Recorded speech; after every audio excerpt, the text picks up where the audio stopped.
사도신경하심으로 우리의 신앙을 고백하도록 하겠습니다. 전능하사 천지를 만드신 하나님 아버지를 내가 믿사오며 그 외아들 우리 주 예수 그리스도를 믿사오니 이는 성령으로 잉태하사 동정녀 마리아에게 나시고 본디오 빌라도에게 고난을 받으사 십자가에 못 박혀 죽으시고 장사한 지 사흘 만에 죽은 자 가운데서 다시 살아나시며 하늘에 오르사 전능하신 하나님 우편에 앉아 계시다가 저리로서 산자와 죽은 자를 심판하러 오시리라.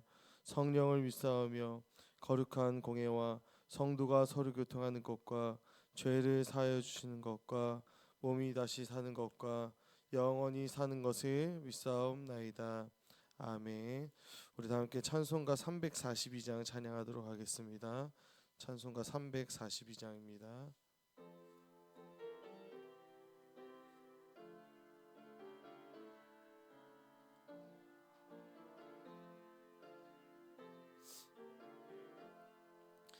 너 시험을 당해 죄 짓지 말고 너 용기를 다해 곧 물리치라.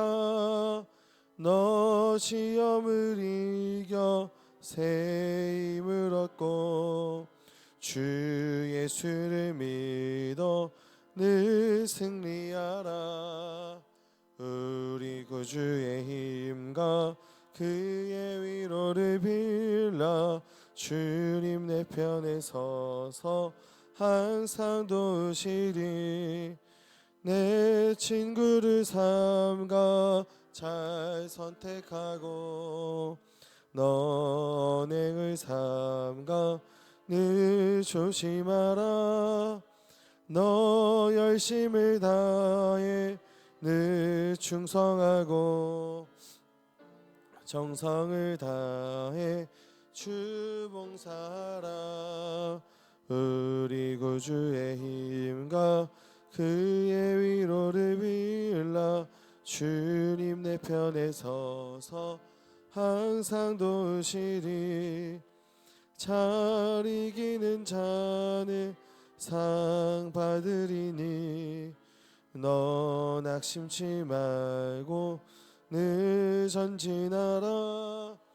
내 구세주 예수 힘 주시리니 주 예수를 믿어 승리하라.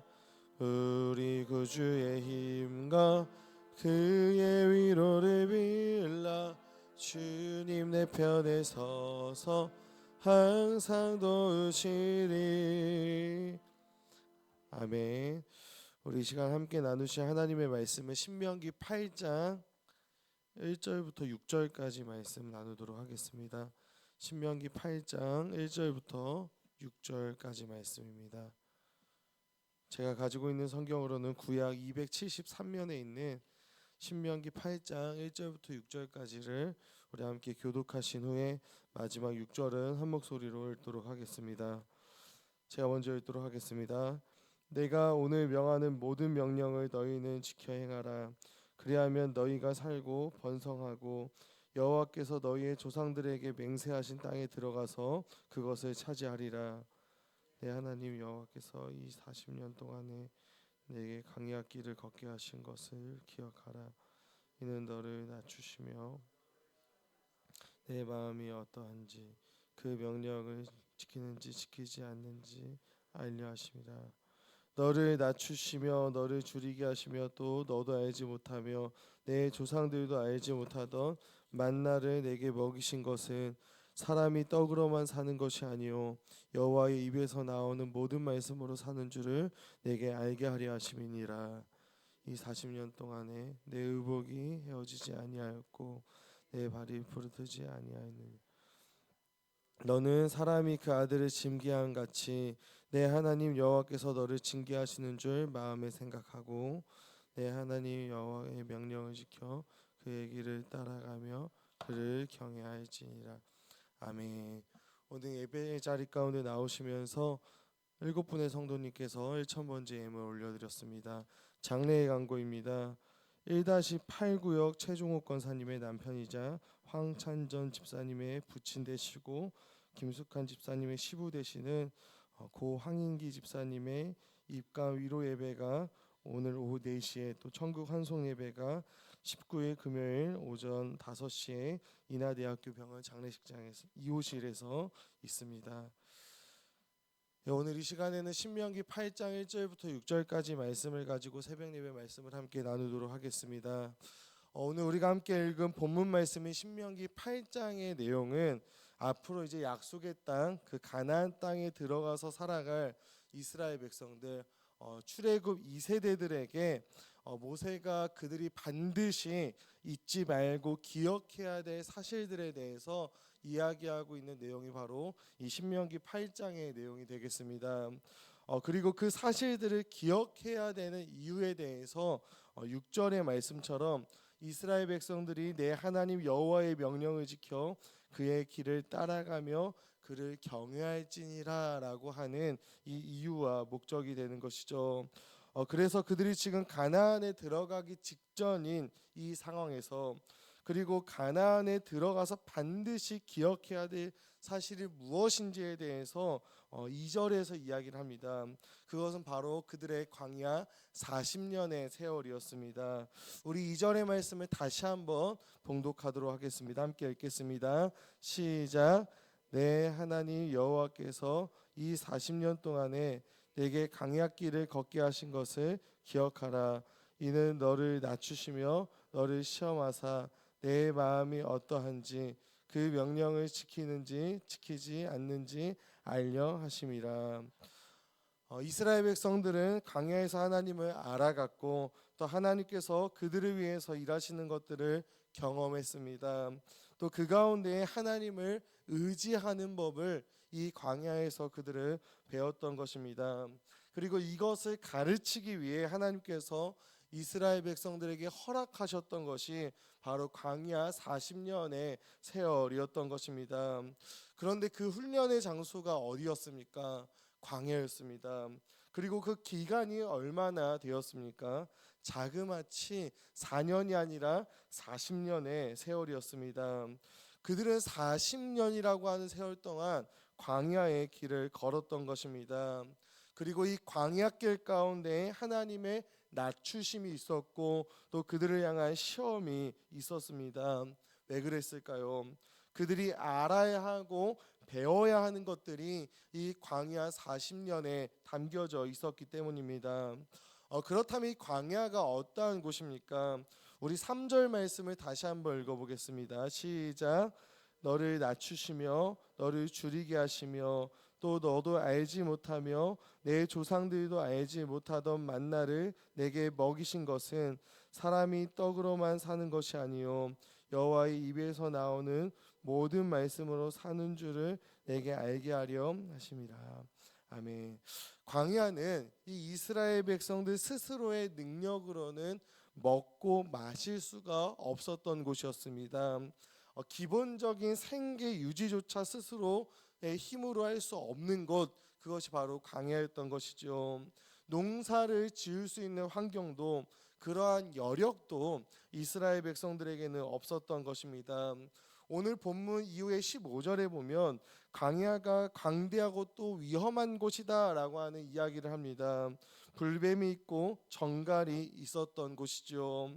생계도 유지할 수 없었던 곳인데 그것은 또한 그들의 생명을 위협하는 것들 또한 도사리고 있었던 것이었습니다. 그것은 밤에는 추웠고 또 낮에는 더웠던 곳이었죠. 애굽에서 이제 막 출애굽한 이스라엘 백성들 스스로의 힘으로 이 40년이라고 하는 긴 세월을 이 광야에서 지내는 것은 불가능했던 일이었던 것입니다. 아마 그들이 광야에서 가장 힘들었던 일을 하나 뽑으라면 저는 굶주림, 주림이었을 것이다 라고 생각을 합니다. 만약에 우리가 한번 광야에 있었다라고 생각을 해봅시다. 우리에게 가장 필요한 것, 또 우리가 가장 원하는 것이 무엇이 될까요? 그것은 바로 먹는 것일 것입니다. 우리 인간에게는 여러 가지 욕구들이 있습니다. 그리고 그 중에 가장 기본적인 욕구가 바로 먹고자 하는 욕구, 먹고 살고자 하는 욕구가 될 것입니다.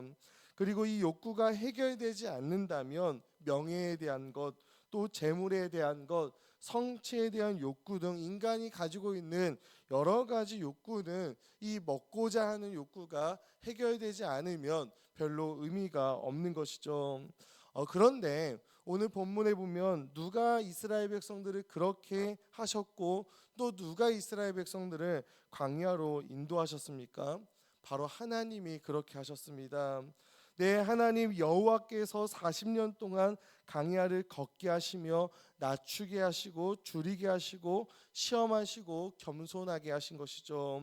이 모든 일의 배후에 바로 여호와 하나님께서 계셨다라고 이 본문은 우리에게 이야기하고 있는 것입니다. 사랑하는 우리 제이가족 여러분, 오늘날 우리가 겪고 있는 모든 고난들, 또 우리가 걷는 광야 같은 우리의 인생의 배후에 누가 계실까요? 바로 하나님께서 계십니다. 내가 도저히 이해할 수 없는 수많은 상황이 내 앞에 펼쳐질 때 그 모든 상황의 배후에 우리 주님이 계시다는 것입니다.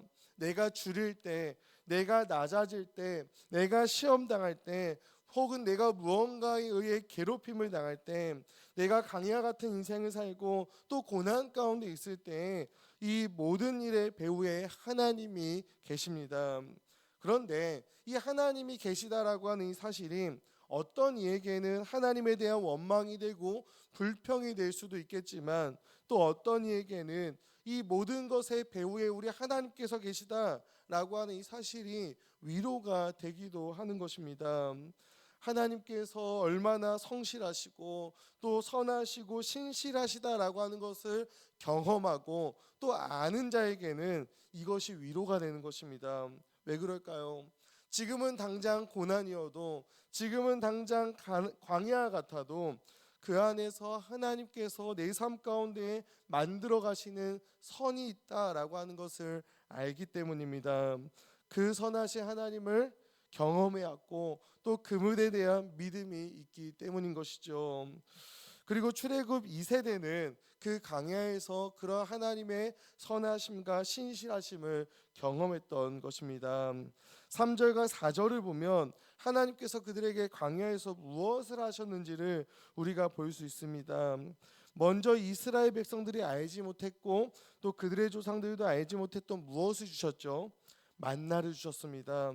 그런데 하나님이 이스라엘에게 그들이 한 번도 맛보지 못한 이 만나를 주신 목적이 무엇이냐면 사람이 빵으로만 사는 것이 아니라 사람이 여호와 하나님에 의해서 나오는 말씀으로 사는 것을 알게 하기 위해서였다라고 말씀합니다. 이 빵이라고 하는 것은 우리 인간이 살아가는 데 필수적입니다. 그런데 이스라엘은 광야에서 이 빵을 얻지 못했습니다. 아니 얻을 수 없었지요. 생존의 위협을 그들은 느낀 것입니다. 그런데 이 생존을 위해 필수적인 양식을 하나님께서 어떻게 해주셨습니까? 초자연적인 하나님의 방법과 능력으로 공급해 주셨습니다. 곡식을 심지도 못하고 또 거두지도 못하는 이 광야에서 하나님은 하늘의 양식을 이 이스라엘에게 주신 것입니다. 이스라엘 백성들의 생존에 필수적으로 필요한 빵보다 그들이 만나를 보면서 우리는 이 빵보다 누굴 더 의지해야 되는지를 알려주고 있다는 거예요. 바로 우리는 하나님을 더 의지하고 이 하나님의 말씀을 더 의지해야 되는 존재들이구나 라고 하는 것을 그들은 만나를 볼 때마다 깨닫고 배웠던 것입니다. 그런데 저는 더 놀라운 사실이 4절에 있다라고 생각을 합니다. 무엇이냐면 그들의 옷이 어떻게 되었습니까? 해지지 않았습니다. 또 그들의 발이 어떻게 되었나요? 부르트지 않았습니다. 우리는 하나님께서 홍해를 가르시고 또 불기둥과 구름기둥으로 보호하시는 것, 이것은 엄청난 기적이다라고 생각하지만 이 옷이 헤어지지 않는 것, 또 발이 부르트지 않는 것은 그다지 놀랍지 않다라고 생각할 수도 있습니다. 그런데 이 옷이 헤어지지 않고 발이 부르트지 않는 것, 이것보다 광야에서 더 놀라운 사실이 사실은 어디 있겠습니까? 오늘 보면 8장을 보면은 불기둥과 구름기둥에 대해서는 언급하고 있지를 않습니다. 오늘 본문을 보면은 하나님이 먹이시고 입히시고 보호하시는 이 사실에 본문은 더욱 초점을 맞추고 있지요. 광야에서의 의식주의 문제, 가장 필수적으로 필요한 문제를 해결해 주시는 하나님, 그 하나님을 신명기 8장을 보여주고 있는 것입니다. 그리고 어쩌면 이것이 홍해를 갈라지는 것만큼이나 아니 그 이상으로 기적인 것이죠. 하나님은 이스라엘이 광야에서 그들이 무엇이 필요한지를 잘 알고 계셨고 아주 세심하고 또 아주 섬세하게 그 일을 해결해 주고 계셨습니다. 사실 저는 패션에 별로 관심이 없습니다. 그래서 저는 옷을 한 번 사면 그 한 옷만 가지고 주구장창 입습니다. 그런데 그렇게 입고 다니는 옷들이 길어야 몇 년 갈까요? 3년에서 4년 갑니다. 이것만 계속 입다 보면 얼마 안 가서 옷이 다 헤어지고 또 부풀어기가 생기고 늘어나고 어딘가에는 구멍이 나게 되는 것이죠. 3, 4년만 지나도 그런데 오늘날 이렇게 잘 만든 옷도 그런데 자그마치 40년 동안 그들의 옷이 헤어지지 않았던 것입니다. 그들이 입고 다니던 옷 지금에 비하면 형편 없었겠죠. 또 무엇입니까? 발이 부르트지 않았습니다. 40년을 걸었는데 발이 부르트거나 물집이 안 생긴 것입니다. 우리 군대를 다녀오신 분들은 알겠지만 군대에서 20km 완전 군장을 하고 행군만 해도 그새 물집이 생깁니다. 그런데 여러분들 이스라엘 백성들이 40년 동안 돌아다니면서 아무런 짐이 없이 돌아다녔을까요? 아닙니다. 그들은 매일같이 돌아다니면서 그들이 이동할 때마다 그들이 필요했던 모든 것들을 챙기면서 메고 다녔을 것입니다. 장막을 치고 또 묵어야 했기 때문에 짐들이 많았을 것이고 또 아이들이 있었기 때문에 그들을 때로는 안고 때로는 업고 다녀야 했을 것입니다. 그런데 발이 부르트지 않은 것이죠. 40년 동안 그랬던 것입니다. 그리고 이 광야의 길은 어땠을까요? 험한 길이었겠죠. 오늘날처럼 잘 깔려진 도로가 아니었을 것입니다. 여러 가지 변수가 있는 길이었을 것이죠. 황폐한 길, 험한 길, 그 땅에서 40년을 돌아다녔는데 그들의 옷도, 그들의 신발도, 그들의 발도 어떠한 일도 안 생긴 것입니다. 왜 그럴까요? 그 모든 것의 배후에 누가 있기 때문일까요? 바로 그들을 지키시고 보호하시는 우리 하나님께서 계시기 때문인 것입니다. 이스라엘은 광야에서 그 하나님을 경험했고 그 하나님을 알아갔고 그 하나님을 배웠던 것입니다. 그런 하나님과 이스라엘의 관계를 오늘 본문에서는 어떻게 묘사하고 있냐면 5절을 제가 읽도록 하겠습니다. 너는 사람이 그 아들을 징계한 같이 내 하나님 여호와께서 너를 징계하시는 줄 마음에 생각하고 라고 말씀합니다. 하나님에게 이스라엘은 무엇입니까? 자녀라는 것입니다. 아들이었고 자녀라는 것이죠. 하나님은 아버지가 자녀를 훈련시키는 것처럼 이스라엘을 광야에서 훈련시켜 주셨습니다. 사랑하는 우리 성도 여러분, 우리도 우리의 부모님과의 관계 혹은 자녀들과의 관계를 생각해 봤으면 좋겠습니다. 부모 자식 간의 관계에서 저는 자녀의 입장이기만 한데 늘 어떨까요? 제가 여전히 35인데 부모님 말을 잘 들을까요? 안 들을까요? 잘 안 듣습니다. 집에만 가면 늘 혼나요. 그래서 때로는 어떻게 하냐면 부모님께서 여러 가지 방법으로 어릴 적부터 우리를 꾸짖고 혼내시고 징계하십니다. 때로는 회초리를 드셨고 때로는 벌을 주셨고 때로는 말로 훈계를 해주셨습니다. 왜 그랬을까요? 여러분들께서 자녀들을 혼낼 때 왜 혼내십니까? 사람답게 살려고, 사람답게 살라고 그러십니다. 왜요? 내 자녀니까, 내 아들이고 내 딸이니까. 애정이 있고 사랑이 있기 때문에 회초리를 들고 징계를 하시는 것입니다. 성경에서 하나님과 우리의 관계를 부모와 자식의 관계로 비유할 때는 기본적으로 무엇을 생각한 것이냐면 부모가 자식에게 가지고 있는 사랑, 그 애정을 하나님께서 가지고 계시다라고 하는 것입니다. 그리고 그렇게 부모님께서 회초리를 드시고 한바탕 우리를 혼내시고 나서 밥 시간이 되면 자녀들을 어떻게 하시죠? 야, 이 자식아, 일어나서 밥이나 먹어라 라고 이야기를 하시죠. 따뜻한 밥을 직접 차려주십니다. 그게 부모라는 것이죠. 자녀가 아무리 잘못해도, 그래서 자녀를 징계하더라도 밥은 먹여주고 옷은 입혀주고 학교는 보내주는 것이 바로 부모님이다라고 하는 것이죠. 하나님이 우리를 그렇게 대해주셨다라는 것입니다. 사랑하는 우리 성도 여러분, 우리도 모두 각자의 강야 같은 그런 길을 걷고 있을 수도 있습니다. 그리고 그런 길을 걸을 때가 있지요. 나 혼자 있는 것 같은 외로움을 느낄 때도 있습니다. 하지만 오늘도 우리가 함께 기억하길 원하는 것이 있다면, 이 광야 같은 우리의 인생, 이 광야 같은 우리의 상황에서도 그 모든 일의 배후에 하나님이 계시고 또 하나님께서 우리와 함께 하신다라는 사실입니다. 사랑하는 성도 여러분, 이 광야 같은 시간들이 우리는 이 하나님을 알아가고 하나님을 배워가는 시간들이 되기를 간절히 소망합니다. 우리가 그렇게 광야 같은 시간들 속에서 하나님을 경험할 때, 하나님을 알아가고 하나님을 배워갈 때, 그것을 기억하는 것, 그때 그들을 기억해내는 것, 그것이 우리의 신앙의 실력으로 쌓아질 것입니다. 지금 내가 겪는 이 어려움들이, 우리가 겪고 있는 이 광야 같은 현실이 하나님의 손길인지 하나님의 일하심인지 지금은 모를 수도 있습니다. 하지만 이 광야의 세월을 우리가 지나가고 나서 돌아보았을 때 확신하건대 우리가 정말 성도이고 정말 하나님의 자녀라면 이 모든 것들 안에 우리 하나님의 선하심이 있었을 것이다 라고 하는 것을 깨닫는 날이 반드시 올 것입니다. 그리고 그 사실을 깨달았을 때 우리는 알게 될 것입니다. 무엇을 알게 될까요?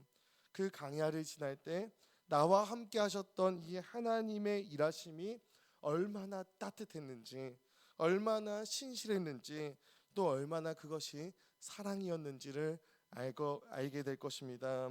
사랑하는 우리 성도 여러분, 주님만이, 우리의 하나님만이 우리의 모든 필요가 되시고 우리의 모든 위로가 되시며 우리의 모든 체험이 되시는 분이심을, 그래서 우리가 언제나 어디서나 의지할 분은 오직 하나님 한 분뿐임을 배워가는, 그래서 그것이 우리의 신앙으로의 실력으로 쌓아갈 수 있는 저와 여러분들 모두가 되기를 간절히 소망합니다. 시간 제가 한번 기도하도록 하겠습니다. 참 사랑이신 하나님 아버지 은혜 감사합니다. 오늘도 하나님의 은혜로 우리가 이 광야 같은 인생이지만 이 하루를 하나님과 동행하며 살아갈 수 있음을 주님 고백합니다. 사랑하는 하나님 아버지, 우리가 이 광야 같은 인생을 살아갈 때 잊지 않길 원하는 것은 이 모든 일의 배후에 우리 하나님께서 계시다라고 하는 사실을 늘 기억하게 하여 주시옵소서. 때로는 이 현실이, 이 삶이 내가 이해할 수 없는 고난일지라도 그럼에도 불구하고 우리를 먹이시고 또 입히시고 보호하시는 그 하나님이 나와 함께 하시다라는 이 사실이 광야 같은 길을 걸어가는 우리 모두의 위로가 되고 또 소망이 되어지는 귀하고 복된 말씀 될 수 있도록 주님 인도하여 주시옵소서. 사랑하는 하나님 아버지, 오늘도 우리가 예배의 자리 가운데 나오며 귀한 예물 주님 앞에 올려드렸습니다. 주님께서 기뻐 받아주시고 또 우리가 주님 앞에 드릴 때에 우리 안에 있는 모든 기도의 제목과 마음의 간구들이 주님의 때에 주님의 방법으로 응답되어지는 축복도 있을 수 있도록 주님 인도하여 주시옵소서. 모든 것 감사드리며 살아계신 예수 그리스도의 이름 받들어 기도합니다. 아멘. 하늘에 계신 우리 아버지여, 이름이 거룩히 여김을 받으시오며 임하시오며 뜻이 하늘에서 이루어진 것 같이 땅에서도 이루어지이다. 오늘날 우리에게 일용할 양식을 주옵시고 우리가 우리에게 죄진 자를 사하여 준 것 같이 우리의 죄를 사하여 주옵시고 우리를 시험에 들게 하지 마옵시며 다만 악에서 구하옵소서. 대개의 나라와 권세와 영광이 아버지께 영원히 싸움나이다. 아멘.